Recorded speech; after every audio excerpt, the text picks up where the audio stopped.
할렐루야. 1월 두 번째 주일입니다. 여러분, 우리가 지난주에 약속한 대로 올해 성경을 읽기로 약속을 하셨죠? 노멘하신 분이 한 분도 없으신 걸로 알고 있는데 성경 다 읽고 계십니까? 읽어야 되는데 잊어버렸네. 내가 안 읽으려고 그러는 건 아니고 머리가 나빠가지고 잊어버린 거니까 어떻게 이해가 안 될까? 이렇게 생각하시겠지만 됩니다. 아직은 따라가실 수가 있어요. 오늘 우리가 34장 읽었는데 24장인가요? 24장 읽었는데 25장까지 아마 오늘 분량으로 알고 있어요. 그래서 여러분 늦었지만 따라가실 수 있습니다. 오늘 읽은 것도 오늘 읽을 분량의 거의 절반이에요. 그러니까 여러분 올 한 해 성경 일독을 하시면서 한번 말씀에 도전해 보시고 포기하거나 주저앉지 마시고 언제 또 이런 기회가 또 오겠습니까? 이렇게 생각하시고 열심히 올 한 해 성경 일독을 통해서 은혜 많이 받으시기를 주님의 이름으로 축복합니다. 오늘 저희들이 읽은 이 말씀, 성경을 이렇게 통독해가면서 말씀을 전하게 되니까 새벽 기도에도 참 지난 한 주간 은혜가 많이 있었어요. 성경 자체가 주는 깨달음을 저희들이 더 깊이 통독 설교를 통해서 받을 수 있지 않나 하는 생각을 해보는데, 오늘 저희들은 아브라함이 리브가라고 하는 여인을 며느리로 맞이하는 그런 장면의 말씀을 함께 대하게 되었습니다.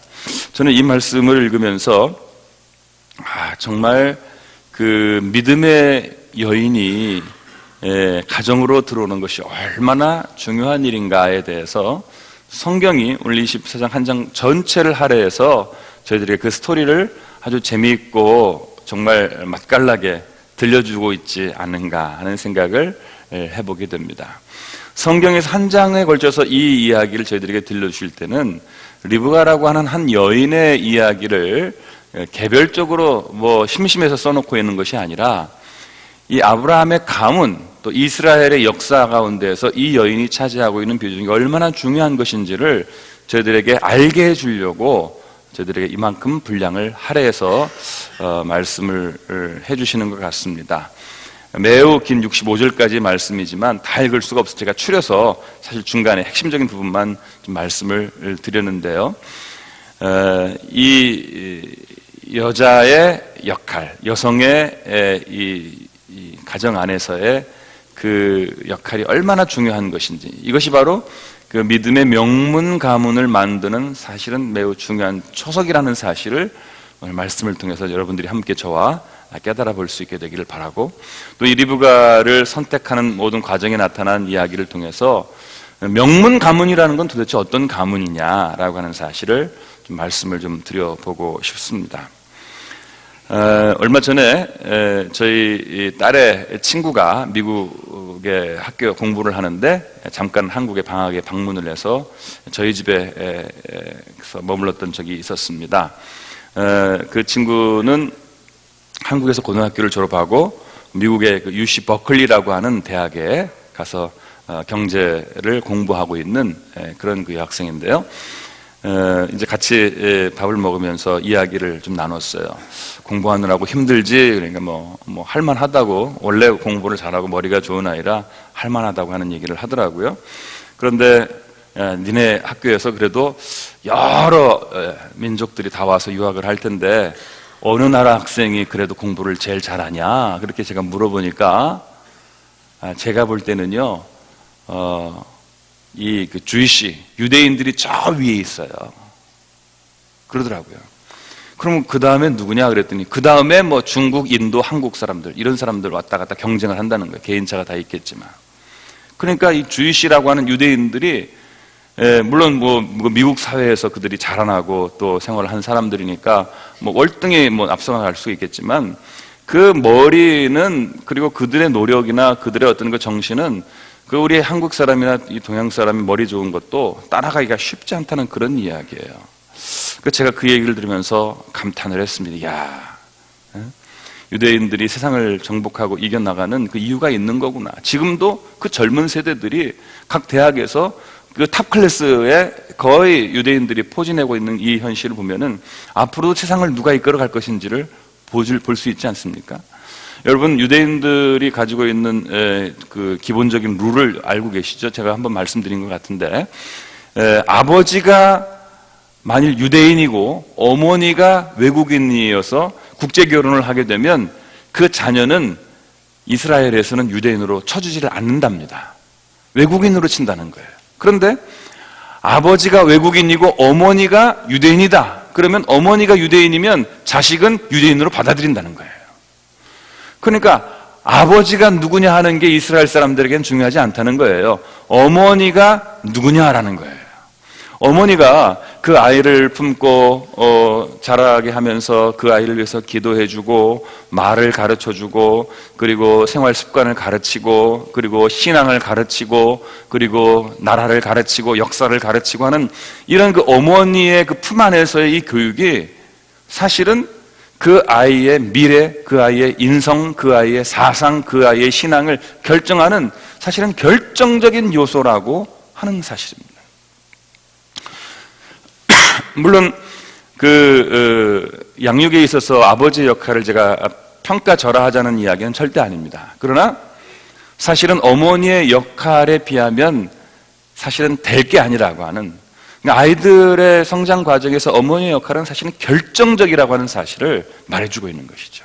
그러니까 어머니가 얼마나 지혜로우냐. 근데 말 그대로 그 통계적으로 보면은요, 아이의 지능도 엄마를 주로 닮는다고 그러잖아요. 물론 아버지를 닮는 경우도 있지만 엄마가 머리가 좋아야 아이들이 머리가 좋다는 거예요. 그러니까 하나님도 이 여자를 통해서 그 가정의 이 미래가 열려가도록 그렇게 만드셨다고 하는 그런 사실입니다. 이런 그 이야기를 들어보면은 이스라엘 사람들이 그 어머니의 역할 또 여자의 역할이 얼마나 중요한 것인지, 우리가 성경을 보면은 이스라엘도 상당한 가부장적인 사회였음에도 불구하고 어머니의 비중을 만만치 않게 생각하고 있는 것을 저희들이 눈여겨볼 필요가 있습니다.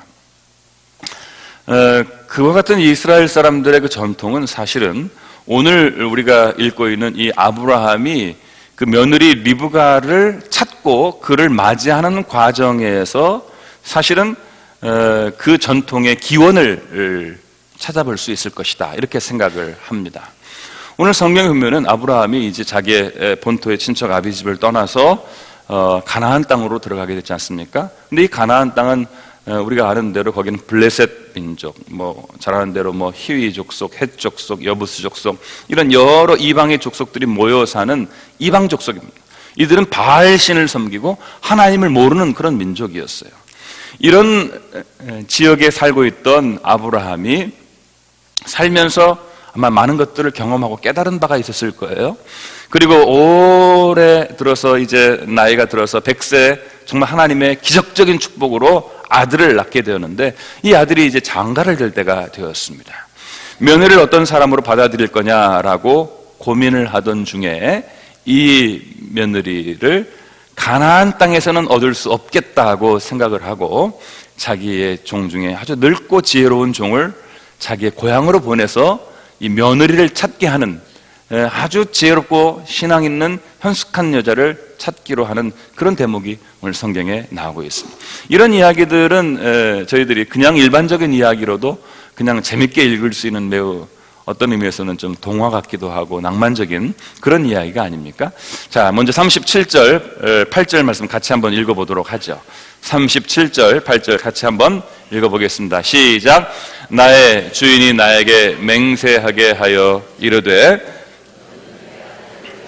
내가 사는 땅 가나안 족속의 딸들 중에서 아내를 택하지 말고 내 아버지의 집, 내 족속에게로 가서 내 아들을 위하여 아내를 택하라 하시기로. 여러분, 아브라함이 늙은 종을 보내서 나는 가나안 족속 중에서는 며느리를 얻을 수 없다라고 이렇게 얘기하고 있습니다. 그게 무슨 얘기냐면 나는 이 믿지 않는 이방 여인들 중에서는 며느리를 삼을 생각이 없다라고 하는 그런 이야기예요. 여러분, 자식도 마음대로 안 되는데 며느리까지야 마음대로 할 수 있겠습니까? 그러니까 우리가 아무리 믿는 며느리를 맞이하고 싶어도 그게 뭐 자식이 하는 일이니까 쉽게 결정할 수 있는, 내가 마음대로 할 수 있는 게 아니에요. 근데 과거에는, 옛날에는 이렇게 아버지가 자식을 위해서 일방적으로 성혼을 시키는 그런 상황이었기 때문에 아마 이런 일들이 뭐 가능했으리라고 그러니까 좋은 점도 있어요. 제 젊을 때는 말도 안 된다고 생각했는데 나이를 먹어보니까 좋은 점도 있어요. 부모가 이렇게 소개해주고 이렇게 중매해주게 하는 게 꼭 이렇게 잘못된 것만. 젊을 때는 저도 미친 짓이라고 생각했거든요. 중매가 무슨 중매를 하냐, 연애를 해야지 이렇게 생각을 했는데 나이를 먹어보니까 이게 다 또 이유가 있어요. 사람을 이렇게 드리는 게 생각보다 쉬운 일이 아니고 여러 가지 배경이나 가문이나 또 전통이나 믿음이나 이런 것들을 또 보고 결정해야 되는 부분들이 생기게 되는 것 같아요. 그러니까 생각이 나이가 들면서 많아지는 건 뭐 어쩔 수 없는 것 같습니다. 아브라함도 그런 부분에서 생각을 많이 했던 것 같아요. 그래서 이제 며느리를 맞이할 때 믿는 사람, 적어도 이방 지역에서 전혀 하나님을 모르는, 우리와 문화가 전혀 다르고 생각이 다르고 삶의 습관이 다른 그런 사람을 맞아들일 수는 없다라고 하는 거죠. 이스라엘 사람들의 이런 의식을 보게 되면 그 가문의 대를 이어가면서 일정하게 그 가문에 흐르는 어떤 그 정신, 가문에 흐르는 어떤 그 기질과 그 어떤 그 맥, 하나님께서 대대로 그 가문을 축복하시는 그런 어떤 그 축복의 흐름, 이런 것들에 대해 상당히 그분들이 깊이 생각하고 이것을 지키고 그리고 견제하기 위해서 노력을 많이 했다는 사실을 알 수 있습니다.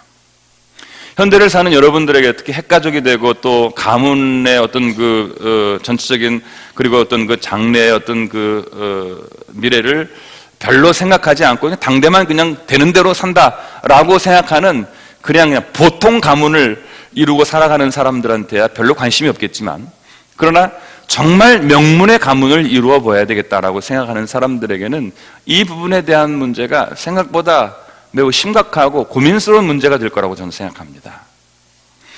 그런 점에서 믿는 자녀를, 그리고 정말 우리의 가문, 우리의 전통, 우리의 신앙, 우리의 삶의 어떤 그 태도와 어느 정도 부합하는 그런 사람이 가문에 들어오게 되기를 바라는 것은 모든 부모들의 아마 공통적인 소망일이고, 아마 그 나이쯤 때 되시는 분들, 며느리를 볼 때쯤 되시는 분들의 가장 큰 이슈와 기도 제목이 아니겠는가 하는 생각을 해보게 됩니다. 저는 그런 점에서 여러분들이 자녀들을 위해서 꾸준히 그 부분에 대해서 소위 리마인드를 시켜준다고 그러죠. 그것을 알려주고 그것을 기억하게 해주고 그리고 그것에 대해서 잘 가르쳐주는 일이 필요하다고 말씀드릴 수 있겠습니다. 그리고 또 그런 것들을 통해서 그 가정에 어떤 좋은 그 신앙의 전통이 꾸준하게 내려가도록 만드는 것은 사실은 아들에게 달려있지 않고 딸의 그 며느리에게 달려있다고 하는 사실, 우리가 저희들이 더 기억할 필요가 있습니다. 그래서 아들을 잘 키우는 것도 중요하지만 아들이 그 아내를 잘 데리고 오는 것 못지않게 매우 중요하다, 이렇게 말할 수 있습니다. 어쨌든 그런 점에서 보면 이 리브가를 자신의 고향에서 선택하고자 했던 이 아브라함의 그 가문에 대한 생각, 어떤 가문을 우리가 하나님이 내 가족을, 내 후대를 축복하신다고 하면 어떠한 여자를 이제 이 가정의 미래의 하나의 초석으로 삼을 거냐라고 하는 이 문제를 생각할 때 아브라함이 맨 먼저 생각했던 것은 가나안 여자는 안 된다. 다시 말하면 하나님을 모르는 여자는 안 된다는 거예요. 그리고 믿는 여자를 데려와야 되겠다. 그러니까 명문 가문의 첫 번째 조건이 뭐냐? 신앙이라는 사실을 우리가 기억해야 됩니다. 공부를 잘하고 출세하고 그리고 좋은 대학에 들어가는 집안이 명문 집안이 아니라 우선 그 집안이요, 신앙으로 기초가 다져져 있어야 돼요. 하나님을 섬기고 하나님을 두려워하고 하나님이 주시는 말씀과 지혜를 통해서 그 가문의 기초를 세울 수 있다면 그 가정은요, 명문 가문이 될 수 있는 준비를 마쳤다고 그렇게 말할 수 있겠습니다. 근데 사실은 한 대, 소위 한 제너레이션, 일대에서 이 신앙의 가문을 만드는 것도 생각보다 쉬운 일이 아니에요. 근데 이 신앙의 가문만을 만든다고 해서 명문 가문이 되는 것은 저는 아니라고 봅니다. 두 번째 매우 중요한 명문가문의 조건을 오늘 성경에서 또 리브가가 저희들에게 보여주고 있는데 바로 이런 장면입니다. 이 늙은 종을 아브라함이 보냈는데 왜 늙은 종을 보냈을까? 젊은 종 건강하고 그리고 팔팔하면 멀리 여행하기도 참 좋을 텐데 왜 늙고 뭐 이렇게 기력도 쇠한 그런 종을 보냈을까를 생각해 보면은 이 늙은 종이요 세상을 보는 눈이 있는 거예요. 아까도 말씀드렸지만 젊으면 이게 뭐 외모만 보는 거예요. 젊으면 이게 뭐 그 겉치대만 보고 젊으면 깊이 있게 사람을 볼 줄 모른다는 거죠. 그런데 나이를 먹고 세상을 알면 야 사람이라는 게 도대체 뭘까? 이게 보니까 젊고 예쁜 거는 나이를 먹으면 다 그게 그거가 되는 거거든요. 그러니까 나이를 먹어 보니까 외모 그런 거 그렇게 중요하지 않다는 사실을 알게 됩니다. 그리고 이 사람이 내가 어떤 사람을 이 아브라함의 며느리로 선택해야 됩니까? 라고 이렇게 생각을 하면서 기도를 하다가 뭐라고 기도하냐면 내가 어느 마을에 들어가서 마음에 드는 여자를 만났을 때 그 여자에게 물을 좀 달라고 낙타를 데리고 가서 물을 달라고 하면 이 여자가 물만 주는 게 아니라 내가 물을 마시는 동안 내가 당신의 낙타에게도 물을 주겠습니다 라고 하는 그런 여자를 내가 며느리로 이 집안에 들여올 수 있도록 역할을 하게 해달라고 그렇게 기도를 하는데 그 기도를 마치자마자 한 여인이 이렇게 다가오는 것을 보게 되었죠. 그 말씀이 44절인가 나오고 있습니다. 44절 같이 한번 읽어보죠. 44절 읽겠습니다. 시작. 그의 대답이 당신은 마시라 내가 또 당신의 낙타를 위하여도 기르리라 하면 그 여자는 여호와께서 내 주인의 아들을 위하여 정하여 주신 자가 되리이다 하며 그래서 이제 이렇게 마음에 정하고 46절에 보면은 실제로 이 여인에게 부탁을 하니까 그가 급히 물동이를 어깨에서 내리며 이르되 마시라 내가 당신의 낙타에게도 마시게 하기라 하기로 내가 마심에 그가 또 낙타에게 마시게 한지라 이렇게 말씀하고 있습니다. 저는 이 리브가의 이런 모습을 보면서 이게 바로 지혜다 이렇게 생각을 합니다. 그러니까 물을 좀 달라고 이렇게 얘기했을 때 그냥 물만 주는 게 아니라 상대방이 입장에서 더 깊이 생각을 하는 거죠. 이 사람만 목마르는 것이 아니라 이 사람이 데리고 온 낙타도 목이 마를 것이다. 이 낙타도 물을 먹여야 되는데 그것도 내가 도와줄 수 있지 않을까라고 하는 기꺼운 마음, 열린 마음 이걸 우리가 배려라고 그렇게 얘기를 합니다. 여러분 명문 집안의 아주 중요한 조건 중에 하나가 머리가 좋아야 성공을 한다 이렇게 생각을 해서 공부를 많이 시키고 머리 좋은 사람 그래서 남자를 선택해도 학벌을 보고 여자도 학벌을 보는 이유는 머리 좋은 사람 들어와야 또 머리 좋은 아이가 나온다고 이렇게 보고 있기 때문이거든요. 근데 머리가 좋은 거하고 지혜를 가진 거하고는 완전히 다른 거예요. 머리가 좋으면 물론 산수, 수학도 잘 풀고 과학도 잘 풀고 외우기도 잘하고 풀어내기도 응용도 잘하고 문제도 잘 풀겠죠. 그럼 문제를 잘 푸는 것과 그리고 다른 사람을 배려할 줄 아는 이와 같은 리브가의 이런 지혜는 전혀 별개의 영역이라는 사실을 여러분 아셔야 됩니다. 그리고 머리가 좋은 것은 그냥 머리가 좋은 것 뿐이에요. 머리가 좋은 사람들이 가질 수 있는 치명적인 약점은 그것을 자기만을 위해서 사용하는 자기의 욕심과 자기의 만족과 자기 자신의 어떤 그 미래만을 위해서 욕심을 위해서 사용하는 그런 인간이 된다고 하는 사실이에요. 이건 지혜로운 사람이 아니죠. 그냥 머리만 좋은 거예요. 그냥 머리만 좋아가지고 출세를 할 수 있느냐? 아니에요. 머리 좋아서 출세하는 것처럼 보이다가 나중에는 결국 그것 때문에 망하고 그리고 폭삭 주저앉고 그리고 감옥에 들어가는 사람도 우리가 많이 봅니다. 그러니까 가정이 제대로 되려면 이 머리만 좋아서 되는 게 아니에요. 그 가정에 도덕이 살아있어야 되고요. 이런 남을 배려하는 지혜가 살아있어야 돼요. 근데 이 배려의 지혜라고 하는 게 상당히 어려운 겁니다. 생각보다. 이건 왜 그러냐면 사람이 보통 자기중심적으로 나를 위해서 모든 것을 판단하고 생각하기 마련인데 다른 사람의 입장에서 그 사람이 얼마나 어려울까, 그 사람이 얼마나 힘이 들까라고 하는 것을 깊이 생각하면서 그 사람의 입장에서 그 마음을 헤아리면서 자신의 삶과 행동과 말을 조절해 가는 것은 더 차원 높은 고도의 지혜예요. 이런 지혜는 머리가 좋다고 배운다고 해서 되는 게 아니에요.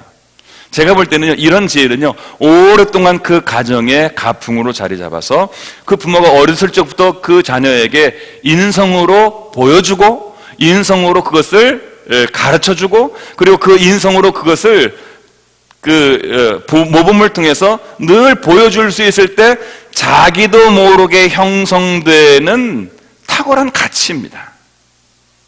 근데 이런 가치는 배우려고 한다고 되는 게 또 아니고요, 가지려고 해서 가져지는 것도 아니에요. 오랜 시간 그 가문 안에 축적이 되어져야 되는 하나의 아주 소중한 가보와도 같은 그런 것이에요. 그래서 그 가정에 속한 사람이 자기만 생각하는 게 아니라 정말 다른 사람을 깊이 배려할 줄 알고, 그 사람의 아픔과 그 사람의 내면을 헤아리면서 내 중심으로 바라보는 게 아니라 상대방의 입장에서, 그리고 전체 입장에서 모든 것을 헤아릴 줄 아는 그런 안목과 그런 시야를 가지는 것은 평범한 사람이 갖기가 매우 어려운, 저는 그런 점에서 이런 지혜, 이런 배려의 마음을 다른 말로 말하라고 한다면 지도력이라고 그렇게 말씀을 드리고 싶어요. 왜냐하면 지도력을 가질 수 있는 사람은, 다른 사람을 힘으로 누르는 사람은 얼마 못 가는 거예요. 그건 지도력이 아니에요. 그거는 그냥 권력이에요. 근데 지도력이라고 하는 건 뭐냐면, 다른 사람의 연약한 사람들의 마음을 헤아려서 그들을 이끌어갈 수 있는 그런 지혜예요. 그래서 이런 연약한 사람들을 헤아려서 그들을 배려하고 그들의 연약한 부분들을 돌봐주면서 안타까워하면서 내가 어떻게 저들을 도와줄 수 있을까라고 하는 그런 긍휼히 여기는 마음, 그리고 그들을 정말 배려할 수 있는 그런 마음, 그런 마음들이 억지로 가지려고 해서가 아니라 자기 마음속에서 그냥 저절로 자연스럽게 터져 나오는 거죠. 그렇게 되다 보면은 이 사람은 대단한 능력을 갖지 못한 사람임에도 불구하고 어느 한 그룹에 속하거나 공동체에 들어가면 자신도 모르는 사이에 중요한 인물이 되어가고, 사람들이 그를 신뢰하기 시작하고 그 사람을 받아들이기 시작하고 그 사람을 따르기 시작하는, 소위 덕이라고, 동양의 덕이라고 하는 것이 바로 이런 데서부터 나오는 것이죠. 이 리브가라고 하는 여인이 바로 그러한 요건을 가진 아주 지혜로운 여인이었다라고 하는 사실을 생각하게 됩니다. 그러니까 오늘날의 머리만 좋고 출세하는 것을 더 생각하고 얼마나 계산을 빨리 하고 얼마나 과학적으로 이성적으로 판단하느냐라고 하는 것을 중요시 여기는 이런 시대보다, 이 아브라함의 늙은 종이 바라보는 이런 시대가 저는 훨씬 더 지금보다 진화했다고 저는 그렇게 보고 있어요. 오히려 역사가 더 퇴보하고 사람들이 더 오히려 더 육신적으로, 더 어떤 세상적으로 많이 야만시 되어버렸어요.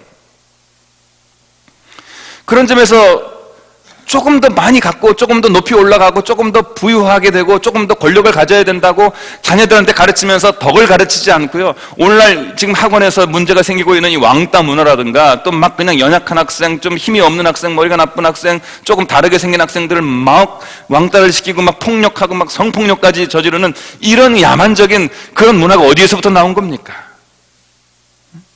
이런 것들이요, 정말 참다운 지혜를 알지 못하고 부모도 알지 못하는 야만적인 그런 교육 방법에 의해서 자녀들도 그렇게 야만적으로 크는 거예요.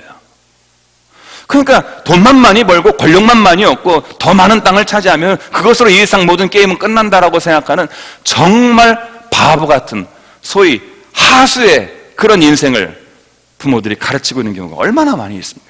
이러면서 지위만 올라가고 어느 대학에 가고 어느 지위에 올라가면 그걸 명문 가문이다? 천만의 말씀입니다. 만만의 말씀이에요.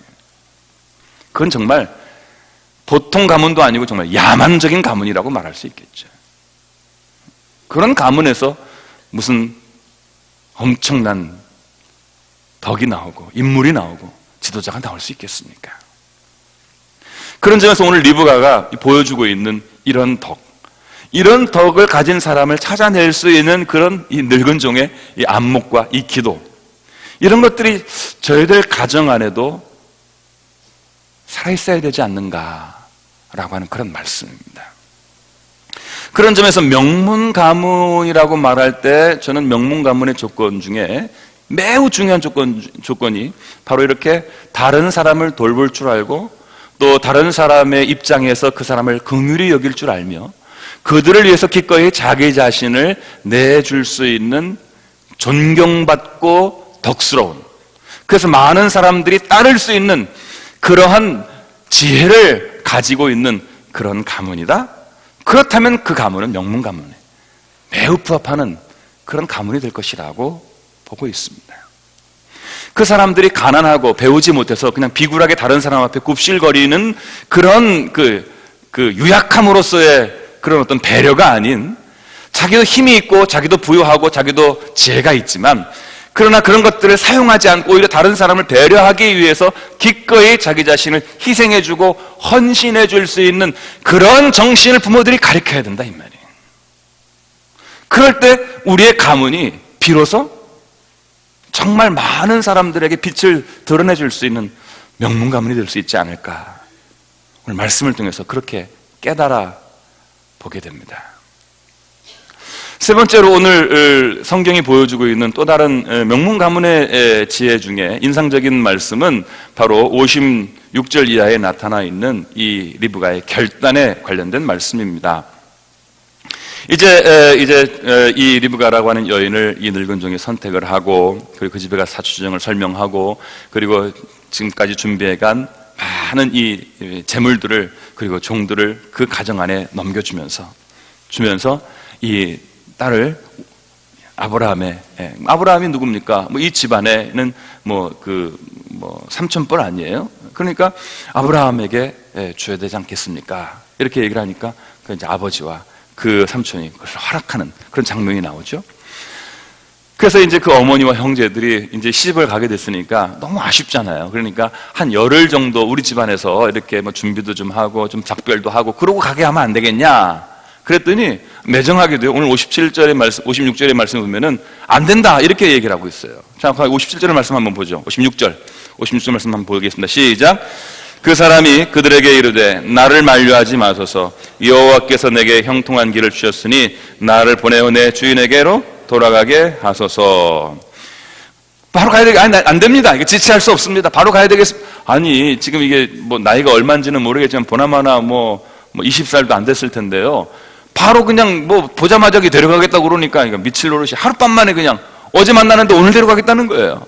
그러니까 이게 얼마나 번갯불에 콩 볶아 먹을 일이에요. 이렇게 해가지고 시집 가겠냐 이 말이에요. 여러분 같으면 가시겠어요? 응? 세상도 모르고 그냥 완전히 팔려가는 신세지. 근데 옛날에는 다 이랬던 것 같아요. 그런데 그 좀 작별할 시간도 안 주고 바로 그냥 오늘 만났는데 내일 가자고 그러니까 이거 얼마나 황당한 일입니까? 그러니까 그 어머니와 형제들이 잡았어요. 그러니까 그러면은 그 당사자한테 물어봅시다. 엄마는 아마 그런 얘기, 당사자한테 물으면 나 안 가, 나 버티다가 놀다 갈래, 작별을 할래, 이랬을 것 같아요. 그런데 거기 58절에 보면 이렇게 나와 있어요. 58절 말씀 보죠. 58절 시작. 리브가를 불러 그에게 이르되 내가 이 사람과 함께 가려느냐? 그가 대답하되 가겐. 제가 볼 때 엄마가 뭐라고 그랬을까요? 독한 년. 그랬을 것 같아요. 저런 독한. 아니, 그랬을 것 같아요. 제가 볼 때 너무 서운하잖아요. 당장 가겠다고 그러니까. 야, 어떻게 저럴 수가 있나. 우리가 부모로서 자녀들을 요즘 얼마나 고이고이 잘 키웁니까? 건드면 터질까? 손에 물 묻을까? 부족함 없이, 어려움 없이 잘 고이고이 잘 키워가지고, 이래가지고 이게 앞으로도 고이고이 잘 살기를 바라는 게 다 부모의 마음인데, 이 리브가가 가겠다고 이렇게 얘기를 하는 이 얘기를 들으면서 저는 보통 여자가 아니다라는 생각을 했습니다. 이게요, 사람이 철이 나려면 이게 한 15살에도 철이 날 수 있어요. 근데 철이 안 나면요 50이도 철이 나기가 힘들어요. 근데 이 리브가가 철이 났어요. 가겠습니다. 당장 가겠다는 거예요. 어디서 이런 용기가 나왔을까요? 어디서 이런 정신이 나왔을까요? 정말 그 자신의 안주했던 그런 삶을 과감하게 포기하고 이것이 하나님의 뜻이고 이것이 내 운명이라고 하면 내가 과감하게 새로운 미래를 향해서 내가 도전하고 개척하고 뚫고 나가봐야 되겠다라고 하는 이런 정신, 이런 정신을 가진 이 어머니 리브가 때문에 저는 그 야곱이 그렇게 혈을 다니신 자기의 집에서 도망쳐 나와가지고 어디로 가야 될지 전혀 알 수 없었지만 20년이 넘는 세월 속에 자기 삼촌의 집에 가서 속고, 그리고 여러 가지 어려움도 당하고 사기도 맞고, 그리고 막 골치 아픈 시간도 많이 보내봤지만, 그러나 그 모든 어려움들을 뚫고 결국은 자기의 고향으로, 자기의 집으로 돌아올 수 있었던 이 불굴의 의지와 이 도전적인 정신, 이것이 이 리브가로부터 받은 거 아닌가라는 생각을 하게 됩니다.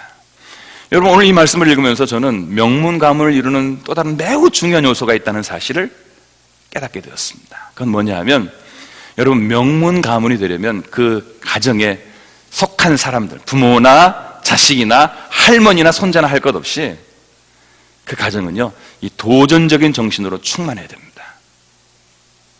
어려움이 오고 때로는 가정에 풍파가 일어날 수 있습니다. 아픔이 있을 수 있습니다. 문제가 생길 수 있습니다. 질병이 찾아올 수 있고, 정기적인 가난이 찾아올 수 있고, 여러 가지 고통이 찾아올 수 있고, 그리고 부모님들 중에 말썽과 사고를 치는 사람들 때문에 자녀들이 말할 수 없는 고난과 어려움을 겪을 수도 있습니다.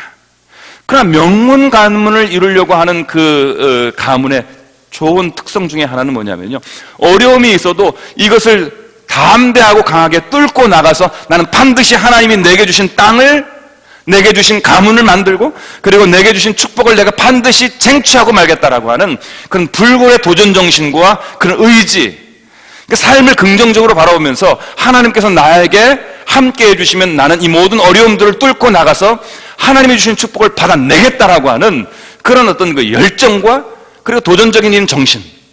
웬만한 어려움이 와도 쉽게 굴하지 않고요, 정말 고통스러운 시간들이 와도 그냥 잠깐 주저앉았다가도 다시 반드시 일어날 수 있는 이런 어떤 그 반동력, 이 용기, 이런 것들이요, 그 가정 안에 충만하게 있어야 됩니다.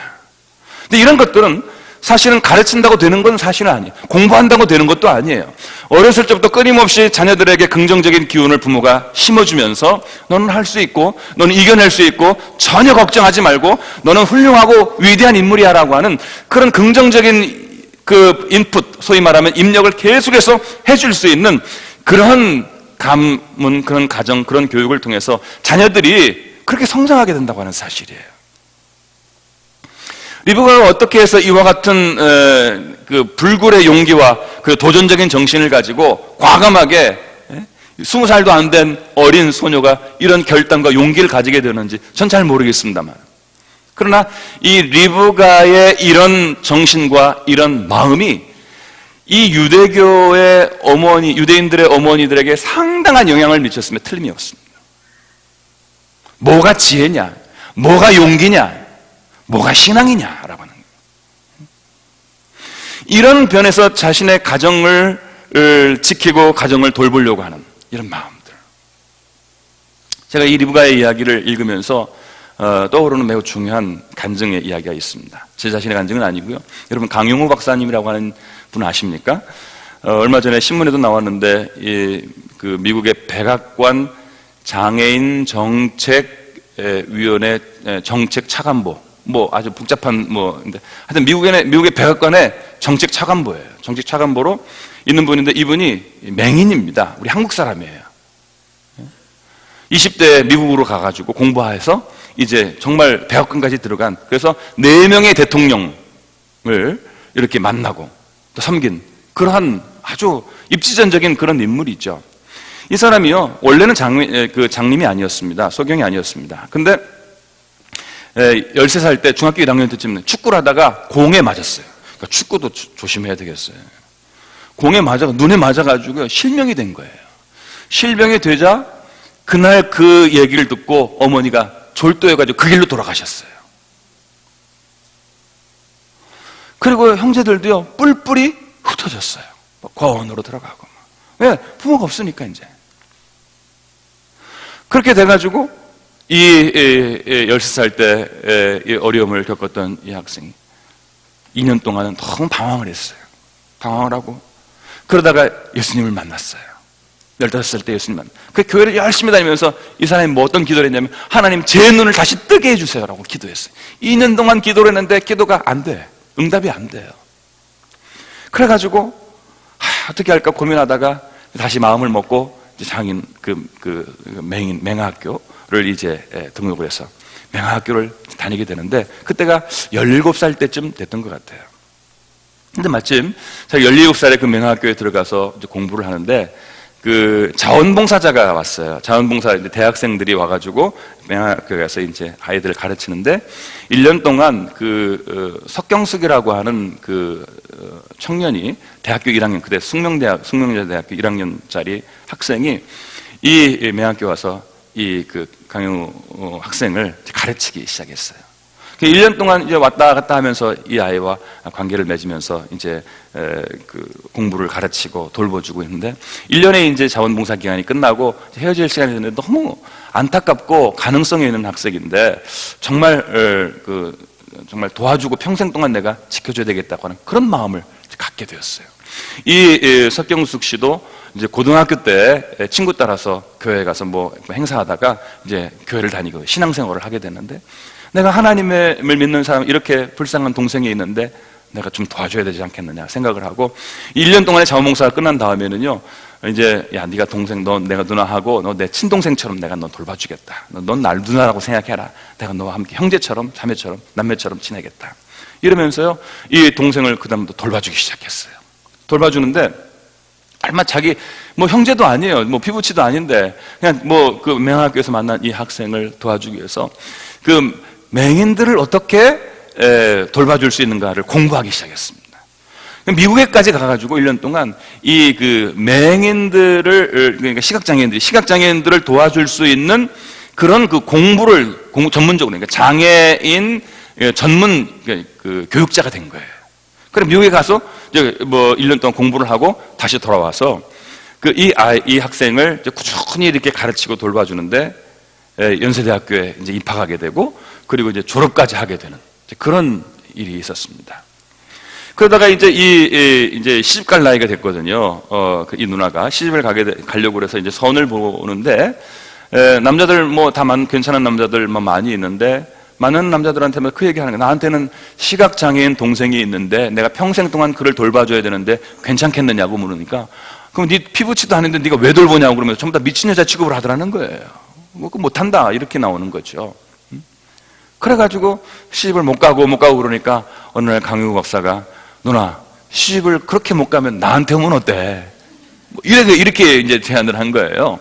그러면서 돌에다가 이름을 새겼어요. 석은옥이라고 이름을 새겨가지고 이름을 바꿔가지고 이제 누나 이름을 석경숙이라고 하지 말고 석은옥이라고 해라. 이게 무슨 뜻이냐? 나하고 만난 10년은 앞에 돌 같은 인생이지만 가시밭돌, 자갈돌 같은 그런 인생이지만 10년 이후에는 은과 같이 될 것이고 10년 또 지나면 옥과 같이 내가 당신을 만들어줄 거다 라고 하는 그런 목표를 석은옥이라고 이름을 바꾸면 그리고 나랑 결혼하자 그래. 그 남자로 그때부터 보이기 시작하더래요. 전혀 남자로 안 보였는데 그 동생이 그렇게 얘기를 하니까 그래가지고 근데 아버지도 돌아가셨지 어머니도 참 신앙인이어서 네가 그렇게 하겠다고 그러면 네가 희생하려면 네가 그렇게 해라. 그래가지고 결혼을 했어요. 멀쩡한 사람이 시각장애인하고 3살이나 어린 동생하고 결혼을 했어요. 그리고 미국에 펄벅재단의 장학금을 받아서 유학을 가게 되어서 미국 피츠버그 대학에 가서 교육학 석사 그리고 박사를 공부를 하고 그리고 서근옥 씨죠. 그 사모님도 또 25년 동안 이 장애 교육을 감당을 하면서 그 장애 학교에서 근무를 하고 이렇게 하면서 아들을 둘을 키웠어요. 아들을 둘을 키웠는데 그 큰아들 이름이 뭐냐면은 강진석이라고 하는 사람인데 이 큰아들이 안과 의사가 됐어요. 왜 안과 의사가 됐을까요? 아버지가 시각장애인이니까 아버지 같은 사람 내가 고쳐주면 살고 싶다. 참 좋은 마음 아니에요? 그런 다른 사람을 깊이 있게 사랑하고 도와주려고 하는 그런 배려와 그런 동기를 가지고 안과 의사가 됐는데 이분이요, 강진석 박사가 2010년도에 워싱턴 포스트지가 선정한 미국의 최고 의사의 안과 부문에 최고 의사가 되었다는 겁니다. 그 아들이. 그리고 둘째 아들은 강진, 이름까지 다 알아야 되지 않는지 모르겠는데, 강진영 씨인데, 이분은 변호사가 돼가지고요. 변호사가 돼서 미국 백악관에 그 입법 담당 오바마 대통령의 보좌관으로 지금 있어요. 그러니까 아들 둘이 있는데, 이 아들 둘을 이 어머니가 그 키우기 위해서, 그 어머니가 쓴 책도 나와 있더라고요. 그러니까 그 어머니가 키우기 위해서 아들들에게 가르쳐주는 교육 방법들이 다 있더라고요. 무엇보다도 신앙으로 이 아이들을 키우고, 그리고 어렸을 때부터 이런 좋은 인성 교육과 그리고 그 뜨거운 사랑을 통해서 이 아이들을 키워가면서 이 아이들을 정말 미국의 유수한 명문 가문으로 만드는 그런 놀라운 일을, 제가 볼 때 강용구 박사가 훌륭하고 정말 위대한 그런 인물이었지만, 강용구 박사 자신이 고백하고 있듯이 이 사람은 자기 아내가 아니면 나는 오늘날 여기 있을 수 없다. 그들의 자녀들도 이 여인의 이 헌신과 희생이 아니면 여기 있을 수 없다라고 하는 사실을 분명하게 고백해주고 있는 그런 하나의 좋은 케이스라고 말할 수 있겠습니다. 이런 여인이 리브가 같은 여인이 아니고 무엇이겠습니까? 여러분, 하나님께서 왜 교회에는 그렇게 많은 여자들을 남자보다 더 많이 믿게 하시고 보내시고 부르셨을까? 제가 생각해 본 일이 많이 있었어요. 왜 교회에는 이렇게 여자들에게 더 은혜를 주시고, 왜 더 여자들에게 믿음을 더 주시고, 왜 더 여자들에게 헌신할 수 있는 그런 마음을 주실까? 왜 남자들은 이렇게 삐딱하게 써가지고 뭐 관찰하고 이성적으로 판단하고 비판하고 말이야, 마음에 안 든다고 막 가웃거리고 있는데, 왜 여자들한테는 그렇게 정말 헌신적인 믿음과 그런 어떤 진실한 그런 열정적인 믿음을 하나님께서 주실까요? 저는 이 하나님의 선택이 탁월했다고 생각을 합니다. 왜냐하면 이 여자를 통해서 이 믿음의 대가 이어지는 것이기 때문에 그렇습니다. 저도 남자지만 남자가 이 대를 이어가는 게 아니에요. 여자가 대를 이어가는 거예요. 그냥 뭐 생물학적인 대가 아니라, 그뿐만 아니라 정말 여자를 통해서 그 집안의 가문, 그 집안의 가풍, 믿음, 신앙, 뭐 사상, 뭐 의식, 정말 뼛속까지 스며들어 있는 부정적이거나 긍정적인 그 모든 기질들이 전부 다 여자를 통해서 흘러간다게 된다는 사실이죠. 그러니까 여자의 역할이 가정 안에서 얼마나 중요한 거냐라고 하는 사실을 우리가 깨달을 수 있다고 하는 사실입니다. 여러분, 오늘 리브가의 말씀을 들으면서 우리 가정이 어떠해야 될지 간단하게 살펴보았습니다. 정말 명문 가문이란, 제가 분명히 다시 한 말씀드려요. 첫째, 신앙이 기준입니다. 두 번째는 머리가 좋은 게 아니라 다른 사람을 깊이 배려하고 돌볼 줄 아는 그런 지혜, 이런 지혜가 있어야 돼요. 세 번째는 어떤 어려움이 있어도 이 어려움들을 과감하고 담대하게 긍정적인 마인드를 가지고 뛰어넘겠다라고 하는 이 도전적인 이 리브가 같은 의식, 이렇게 여기면서 자신의 미래를 개척해 나가는 이런 가문은, 지금 당장은 좀 어려울지 몰라요. 지금 당장은 좀 힘이 들지 몰라요. 지금 당장은 안 보일지 모르지만 반드시 대가 이어질수록 빛을 발하고 위대한 역사들이 나타나게 될 줄로 믿습니다.